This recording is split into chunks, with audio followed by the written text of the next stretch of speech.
Hello guys, welcome to Indian affairs. I hope कि आपका आज का दिन शानदार हो और लाइफ में आप सबके जो भी गोल्स और टारगेट हैं आप उनको सक्सेसफुली अचीव करें।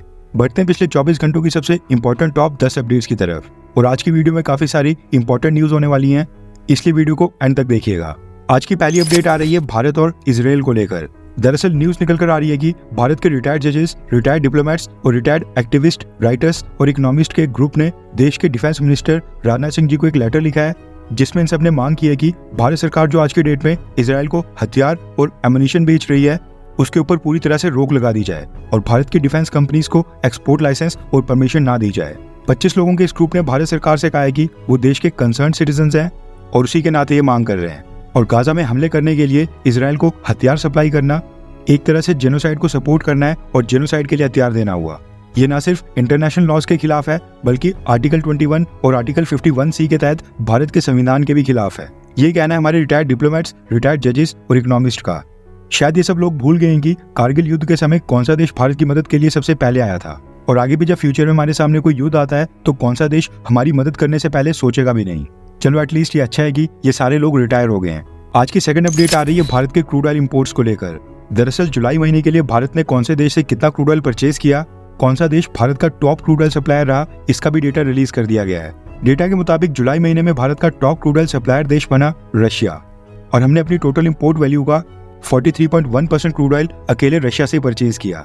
रशिया के बाद सेकंड नंबर के ऊपर था इराक और भारत का दूसरा सबसे बड़ा क्रूड ऑयल सप्लायर बना। जुलाई महीने में भारत ने इराक से अपना 16.5% क्रूड ऑयल परचेज किया था।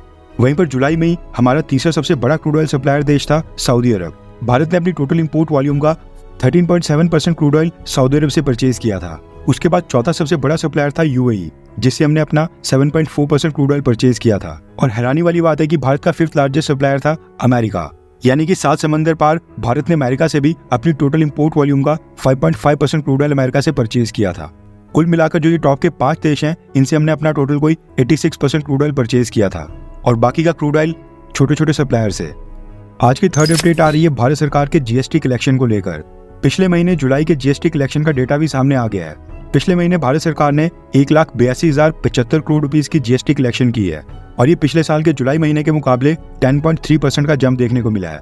बेटर अंडरस्टैंडिंग के लिए अगर हम 1,82,075 करोड़ रुपीस को यूएस डॉलर्स में कन्वर्ट करें तो ये टोटल बनता है अप्रॉक्सीमेटली $21.7 बिलियन।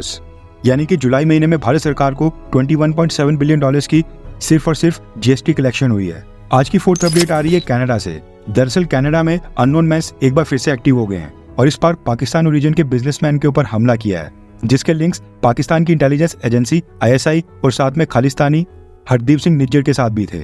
इसका नाम बताया जा रहा है राहत राव, और ये भी सेम सरे सिटी में रहता था जहाँ पर हरदीप सिंह निज्जर रहता था। न्यूज आर्टिकल्स में तो खैर इसको पाकिस्तान की इंटेलिजेंस एजेंसी ISI का एजेंट क्लेम किया जा रहा है।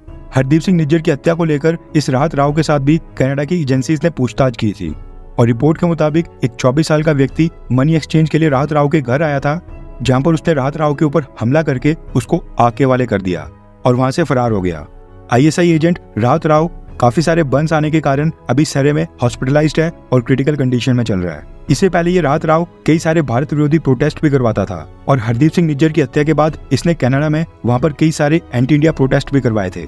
फिलहाल कनाडा की एजेंसीज हमला करने वाले इस व्यक्ति की तलाश कर रही हैं, लेकिन अभी तक भारत के ऊपर कोई भी आरोप नहीं लगाया गया है। मगर ये देखना इंटरेस्टिंग होगा कि ये केस आगे चलकर कहां तक जाता है। आज की 5th अपडेट आ रही है चाइना से, और ये तिब्बत से कनेक्टेड है। दरअसल न्यूज निकल कर आ रही है कि चाइना की सोशल मीडिया साइट्स ने अब तिब्बत लैंग्वेज को ही बैन करना स्टार्ट कर दिया है। तिब्बत रीजन के लोग अपनी एथनिसिटी को प्रमोट करने के लिए तिब्बत लैंग्वेज का इस्तेमाल करते थे। आपने देखा होगा कि भारत में भी कई सारी सोशल मीडिया साइट्स के ऊपर काफी सारी लैंग्वेज का सपोर्ट होता है, और सेम चीज चाइना में भी थी, लेकिन अब पर्टिकुलरली तिब्बत लैंग्वेज को चाइना की सोशल मीडिया साइट से हटाया जा रहा है। वैसे तो चाइना की कम्युनिस्ट पार्टी ने पब्लिकली ऐसी कोई भी अनाउंसमेंट नहीं की है, लेकिन माना जा रहा है कि चाइनीज गवर्नमेंट की डायरेक्शंस के ऊपर ही चाइना की सोशल मीडिया साइट्स एक एक करके तिब्बत लैंग्वेज को अपने प्लेटफॉर्म से हटा रही हैं। क्योंकि इससे पहले भी चाइना ने तिब्बत रीजन के स्कूल्स में तिब्बत लैंग्वेज बोलने के ऊपर रोक लगा दी थी और दिशा निर्देश दिए गए थे कि केवल चाइनीज भाषा का इस्तेमाल किया जाए। तिब्बत रीजन की सभी टेक्स्ट बुक्स को तिब्बत लैंग्वेज से चेंज करके चाइनीज लैंग्वेज में कर दिया गया था, और अब सेम चीज सोशल मीडिया साइट्स के ऊपर भी की जा रही है। आज की 6th अपडेट आ रही है भारत के नागरिकों को लेकर, जो कि ईरान, लेबनान और इजराइल में प्रेजेंट है। ये तीनों देश इस समय आपस में युद्ध लड़ रहे हैं और किसी भी समय फुल स्केल वॉर की संभावना हो सकती है।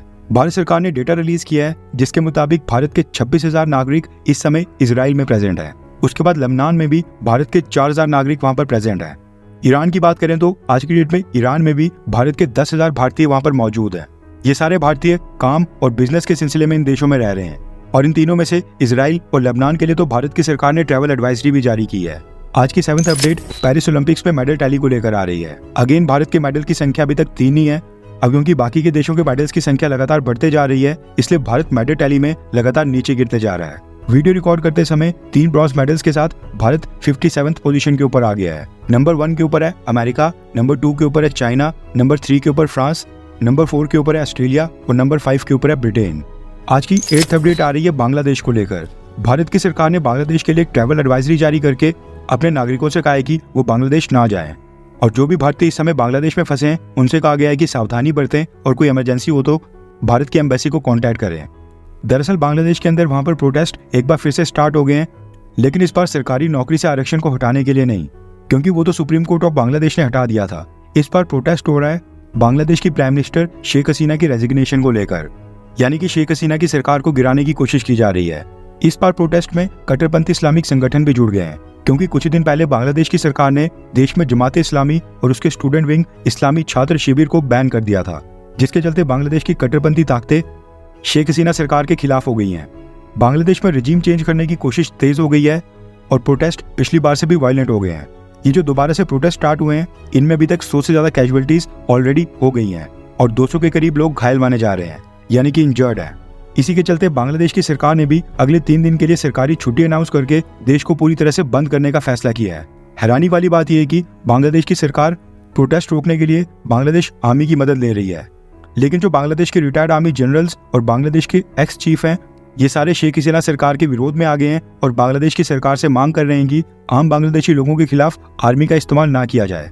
बांग्लादेश में सिचुएशन सच में बहुत ही खराब हो रही है। इंटरनेट और सोशल मीडिया के ऊपर पूरी तरह से रोक लगा दी गई है, जिसके कारण वहां से ग्राउंड रिपोर्ट्स सामने निकल कर नहीं आ रही हैं।